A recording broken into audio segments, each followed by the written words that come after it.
Yeah. I know I'm on a reality show, but at this moment, I feel like I'm on another kind of reality show. And so it's like a nightmare within a nightmare, you know what I'm saying? Young Jock really thought he could bring everyone together and create a peaceful moment. But this dinner quickly proves that some situations are not that easy to fix.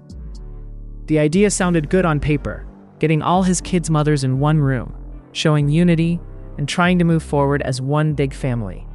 But the reality of it hits different. The tension starts building the moment certain conversations come up, especially around that interview. All right, now I know I celebrated my birthday the other night with the mini concert and all that, but tonight I wanted to do something a little more bossed up with a huge birthday dinner with all my kids and their mothers. I also invited Zane and Ashley after the little fiasco with him and 24 the other day. Well, I thought, let me just show you how you can actually have a good night that won't end in a shouting match.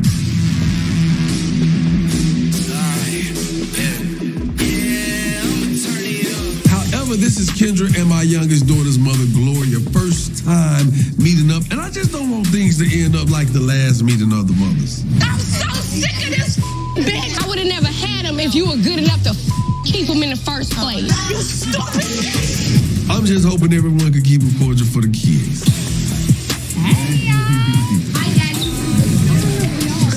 Hey, y'all. I know my family tree kind of hard to follow, so I'm gonna break it down for you today. This guy right here. Boom, met Fatima, right? Boom, me and Fatima ended up hitting it off. Fatima ended up having the money, who actually gave me my first grandson of money. All right, after that, things didn't quite work out. Alex and I got together, and we had Jacory, and next thing you know, we were married with kids. Boom, moving right along. Carla, Cena came along, loved them both. I could not juggle more than one, and God taught me a lesson. That's why he gave me 2 sets of twins, Cadence, Kamora, Eden, and Alon. Joke's on you, Jock. And then over time, me and Kendra decided we was gonna tie the knot, but before we tied the knot, COVID hit, got crazy. I ended up meeting Gloria while Kendra and I was on a break. We ended up having Gianna, and here I am today, happily married to Kendra, trying to figure out and ask God, how did we end up here? We did.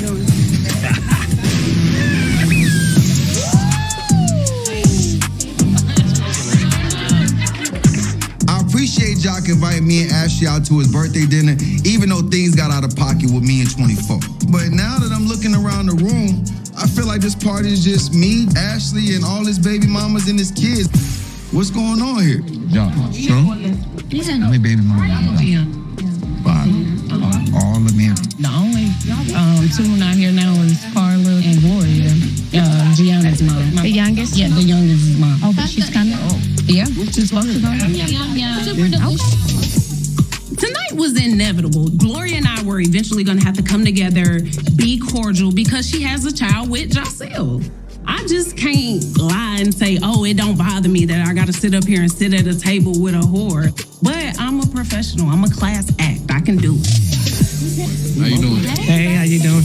As I see Gloria in, I feel like I'm on a reality show, like For the Love of Jock or something. You're on a reality show. Yeah. I know I'm on a reality show, but at this moment, I feel like I'm on another kind of reality show. And so it's like a nightmare within a nightmare, you know what I'm saying?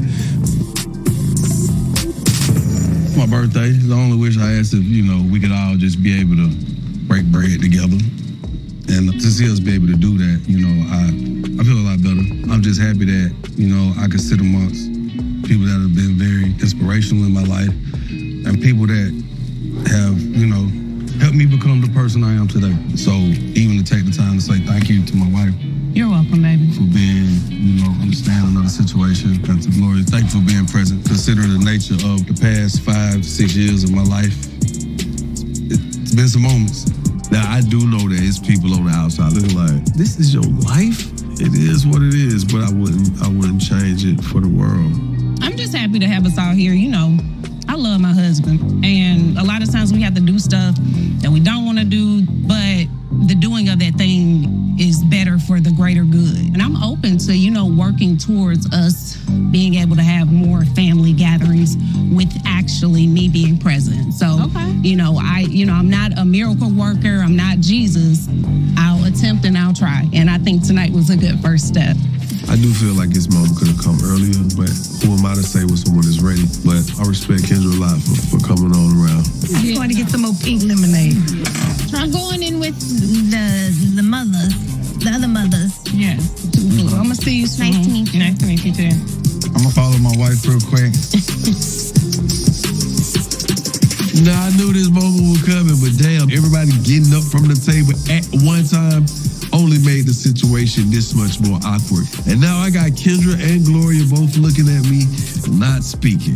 The hairs on my arm, I could feel them standing up like, God, please get me out of here. Just seeing y'all today just proved to me more what patience looks like, what grace looks like.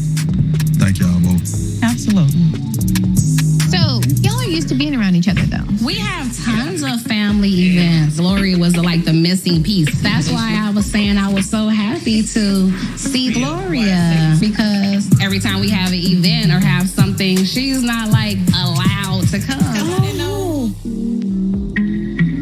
Regardless of the condition of our relationship, whether it grows, regresses, stays the same, I will always love that child. That's something that I would hope would settle your heart. That's fine, and that should be expected with you being his wife. My issue is anytime you mention me, it's an issue, like with the interview that you just did. I got interviewed, and I'm going to answer an interview question. My truth is my truth, and I'm going to always tell it. It was very tasteless, because people are coming back to me, showing me a video. You're saying he had a drunken night. That's what he said to me. But that wasn't the case. Whether he told you that or not, you knew it wasn't the case. I don't even know why you would go back and say drunken night for her to even repeat. I know what this moment looked like. The truth is, it wasn't a drunken one-night stand. What it was is a night where I've been drinking, and I met up with someone who I had been communicating with over a period of time. And when the opportunity presented itself, I took the opportunity. I understand what I created. I understand the constraints it put on our relationship, your heart, you know what I'm saying? Us. I just want to move forward. It is what it is. And it wasn't no drunken night. Kendra is not letting that slide. From her perspective, Gloria went out and said something that didn't reflect the full truth, and now it's coming back around in a way that affects her directly. What makes it more uncomfortable is the setting. This is supposed to be a celebration, but instead it turns into a moment where old issues resurface in front of everyone. You can feel how awkward it gets when both sides are trying to stay calm but still stand their ground. Gloria stands on what she said, saying it was her truth, but Kendra isn't accepting that, especially when she feels like certain details were twisted or left out. That's where the disconnect is. It's not just about what was said, it's about how it was said and the impact it had. Then Jock steps in and finally clears things up. He admits that it wasn't just some random drunken situation. There was more to it, and he takes accountability for his role in everything. That moment is important because it shifts the conversation from assumptions to facts. Even with that, the energy doesn't fully settle. You can tell this is still a work in progress.